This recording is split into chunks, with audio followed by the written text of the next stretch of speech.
இப்போ நாம் இதில் உப்பு, மஞ்சள், வத்தல் தூள் போட்டிருக்கோம். மூணையும் போட்டு நல்லா மிக்ஸ் பண்ணிவிட்டு நம்ம ஒரு 10 நிமிஷம் ஊற வச்சுக்கலாம். இப்போது எண்ணெய் சூடான உடனே நம்ம வந்து 10 நிமிஷம் ஊற வச்ச மீன் எடுத்து ஃப்ரை பண்ண வச்சுக்கலாம்.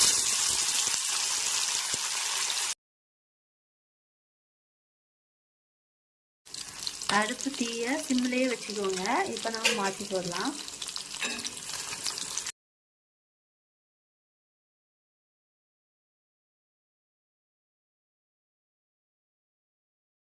பாருங்க, இப்போ நல்லா ரோஸ்ட் ஆகிட்டு பாருங்க. இப்போ நம்ம எடுத்துடலாமா? இன்றைக்கி நம்ம லஞ்சுக்கு விலை மீன் ஃப்ரை ரெடி. நீங்களும் செஞ்சு சாப்பிடுங்க. பாய்.